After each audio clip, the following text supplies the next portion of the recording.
no cruzamento quantidade e qualidade, né? Então, eu queria só pontuar dois aspectos que acho que ficaram evidentes das duas falas aqui, mas não custa a gente lembrar, e cruzando, inclusive, com a fala de ontem do professor Paulo Saldiva, que o fato de você, às vezes, não ter quantidade de água pode levar ao problema da qualidade, né? Então, quando você tem uma cidade, como há pouco tempo tivemos na região de São Paulo, metropolitana de São Paulo, e outras cidades que isso é muito mais usual, em que você tem, por exemplo, que fazer racionamento da água, você tem que desligar ou diminuir o fornecimento de água por períodos, determinados períodos, né? Você pode criar dois problemas de qualidade. Um, que é o fato da rede ficar vazia, né? A rede ficar com pressão baixa, que você acaba permitindo que entre contaminação na rede de água, então você acaba fornecendo uma água contaminada.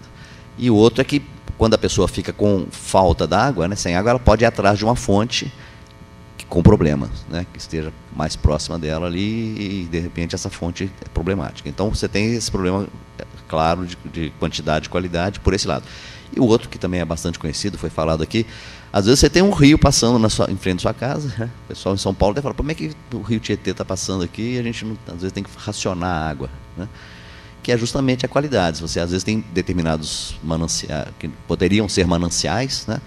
Mas cuja qualidade está totalmente comprometida. Então, pegar a água do rio Tietê, mesmo que a gente disponha de técnicas de tratamento, é um risco que não dá para assumir, né? Inclusive a classificação de vários rios, né? A famosa classe 4, né? Que é o corpo d'água que não pode ser usado para abastecimento público, porque a sua qualidade está comprometida. Então, nesse caso, é a qualidade comprometendo a quantidade. Você tem a água, mas a qualidade não permite que ela seja utilizada. Então, eu acho interessante pontuar sempre esses aspectos que já estavam presentes nas falas aí. Então, está aberto, se alguém quiser fazer alguma pergunta, comentário. A colega de Passo Fundo.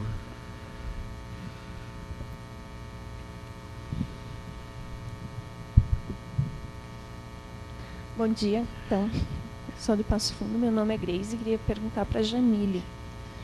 Essa questão da qualidade da água, a gente tem uma situação lá em Erechim, que é próximo de Passo Fundo, onde está sendo criado o Plano Municipal de Saneamento. E eles admitem nesse plano que se use sistema misto, ou seja, o lançamento do esgoto cloacal junto com o pluvial, o que o grupo técnico considera uma medida para aumentar a poluição da água. O que eu queria te perguntar, a gente tem, a partir do Ministério da Saúde, dispositivos, grupos de intervenção, de fiscalização que poderiam auxiliar, até engrossar, reforçar a opinião técnica para defender, né, que não se use esse método? Já respondo ou vou esperar? Pode responder, porque a gente está localizando ainda. Se tem mais alguém, já aproveita o tempo. Como você chama mesmo? Grace.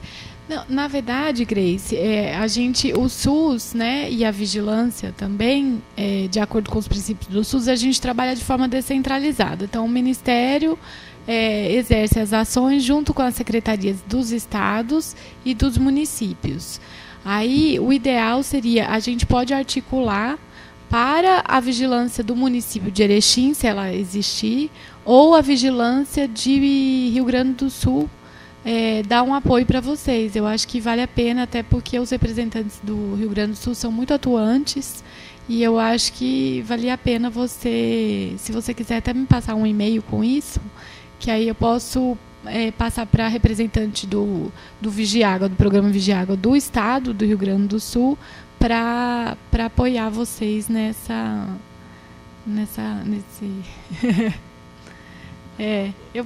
você tem anotado?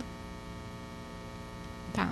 Então você pode me passar por e-mail e aí ou eu já te passo o contato da pessoa, ou você é de qual instituição lá? Ah, é da universidade. Tá.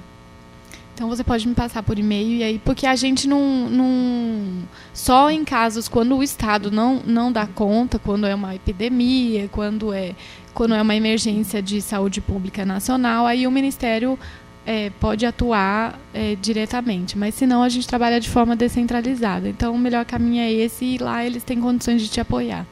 Tá? Bom dia, meu nome é Caio, eu sou engenheiro civil.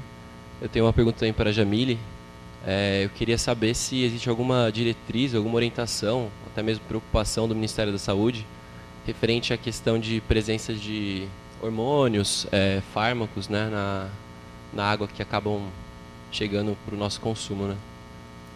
Uma boa pergunta.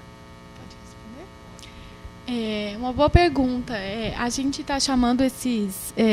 a gente fala dos poluentes emergentes, né? Então, entra os hormônios, agora a gente está até tem um grupo de trabalho mundial, e que o Ministério também está participando, dos antimicrobianos, que também são resíduos de medicamento que boi toma, que está indo tudo para a água também. Então, a gente chama todos como os poluentes emergentes, disruptores endócrinos.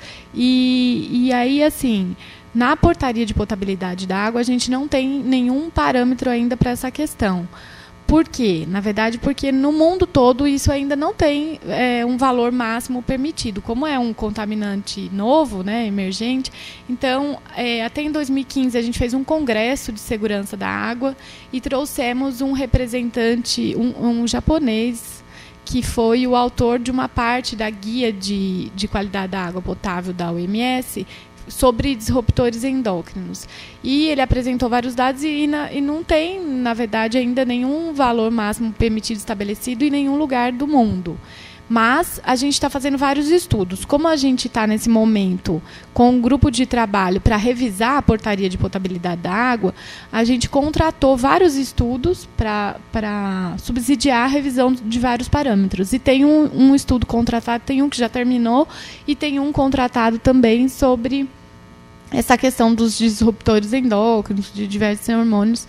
Então, a gente está esperando o estudo para ver se ele aponta já, mas eu tenho a hipótese que não vai conseguir apontar, porque nenhum país ainda conseguiu estabelecer um valor máximo permitido para isso. Ainda a gente está um pouco aquém, a gente está tentando descobrir, por exemplo, dos antimicrobianos, o que tem na água, na verdade, o que resiste à água, o que fica na água, como que poderia tratar, se poderia tratar. Então, assim, para estabelecer um valor máximo para pôr na norma, para a gente começar a monitorar, tem que ter muitos estudos.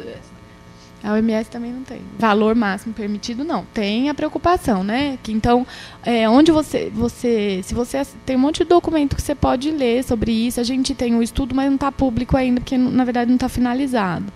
Mas ainda a gente não tem um valor máximo permitido definido. Então, eu acredito que nem na revisão dessa... A gente está revisando a 2914, né? Então, possivelmente, ela saia nova 2018, 2019. Eu acho que nessa revisão ainda não entra um valor para isso. Mas a gente está bem preocupado com isso. Tá? E eu acho que assim, um material bom para você ler é a guideline da OMS sobre drink water, lá, que lá fala bastante sobre isso, mas ainda também não estabelece. Tá? Bom, pessoal, eu não identifiquei mais nenhum pedido de intervenção, e em função do horário, está um pouquinho atrasado, então a gente vai encerrar agora, nesse momento, essa mesa redonda. Mais uma vez, a gente agradece a presença aqui da doutora Jamile, veio de Brasília, volta hoje ainda, né? Não vou Você vai ficar por aqui. Que ótimo. E está conosco aqui, e também agradece mais uma vez o professor Douglas, que aceitou plenamente o convite para estar conosco aqui nessa manhã.